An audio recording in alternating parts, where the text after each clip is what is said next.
माननीय सरकारवाह जी, माननीय क्षेत्र संघ चालक जी, माननीय प्रांत संघ चालक जी,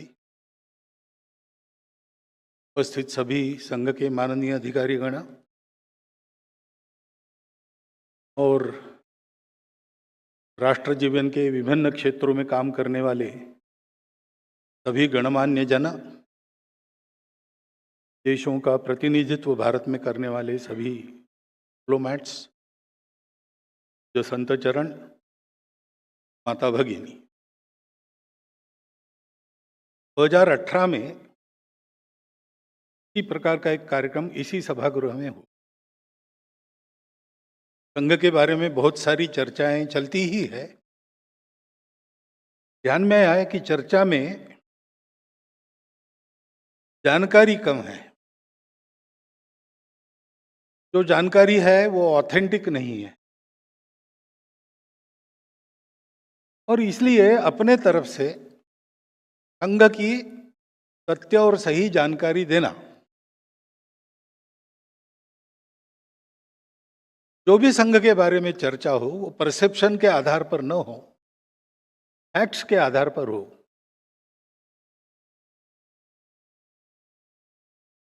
वो मालूम होने के बाद निर्णय क्या करना, निष्कर्ष क्या निकालना, वो तो जो सुनेगा उसका अपना अधिकार है।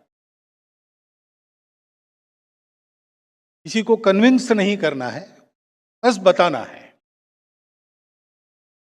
इस उद्देश्य से वो संवाद हुआ, और वो संवाद अपेक्षाकृत बहुत अच्छी तरह हुआ। संघ के बारे में सत्य जानने के बाद बहुत सी बातें जो मन में बिना कारण थी वो चली गई। सभा में आए हुए सब लोग संघ के बन गए ऐसा नहीं कह सकते, लेकिन वो उद्देश्य भी नहीं था। इस शताब्दी के कार्यक्रमों का विचार जब हो रहा था तब फिर से ये कल्पना आई कि फिर से ऐसा एक संवाद उस समय एक ही स्थान पर हुआ था, देश में 4 स्थानों पर हो, ताकि अधिक लोग उसमें सहभागी हो सके, बाद में प्रश्न पूछ सके। लेकिन जो पहले बताया उस समय भी मीडिया ने बहुत अच्छी तरह उसको सारे देश में पहुंचाया था। वही सारी बातें फिर से बतानी है क्या? संघ एक विषय है तो संघ के बारे में हर साल नया बताने का कुछ नहीं रहता है। तो इस बार ये हुआ कि 100 वर्ष पूरे हो गए हैं, आगे हम संघ के कार्य को कैसा देखते हैं, हमारे मन में क्या चल रहा है, ये भी रखा जाए। ये न्यू हॉराइजन्स, नए क्षितिज, ऐसा शब्द व्याख्यानमाला के टाइटल में है। और दूसरा ये किया जाए कि 70-75% नए लोगों को बुलाया जाए। तो इसलिए जो 2 व्याख्यान होने वाले हैं उसमें आज के व्याख्यान में संघ के बारे में मैं बताऊंगा। पिछली बार जो 2 भाषणों में बताया वो एक भाषण में बताऊंगा। 2 साल की संघ की यात्रा हो रही है। क्यों हो रही है? संघ चलाना है ऐसा नहीं है, संघ चलाने का एक उद्देश्य है।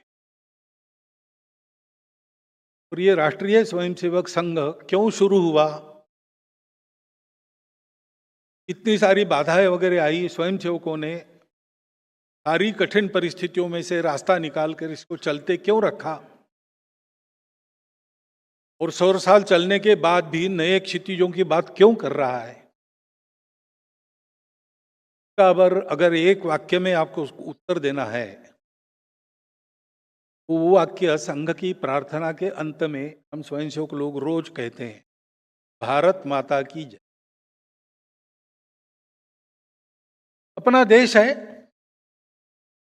उस देश की जय जयकार होनी चाहिए, उस देश को विश्व में एक अग्रगण्य स्थान मिलना चाहिए। लेकिन क्यों मिलना चाहिए? अग्रगण्य स्थान तो एक ही देश प्राप्त करेगा। और विश्व में सैकड़ों देश है, उसके लिए भी एक नई स्पर्धा उत्पन्न करनी है क्या? तो ऐसा कोई इरादा नहीं है, लेकिन उसके पीछे एक सत्य है। दुनिया में इतने देश है, क्यों है? विश्व बहुत पास आ गया है। ये ग्लोबल बात होती है। विश्व पास आ गया है, इसलिए ग्लोबल विचार करना ही पड़ता है। तो एक देश के बड़े होने का महत्व क्या है? तो यद्यपि सारे विश्व का जीवन एक है, मानवता एक है, फिर भी वो एक जैसी नहीं है। उसके अलग अलग रूप है, अलग अलग रंग है। और ऐसा होने के कारण विश्व की सुंदरता बढ़ी है, क्योंकि हर एक रंग का अपना अपना कंट्रीब्यूशन है, योगदान है।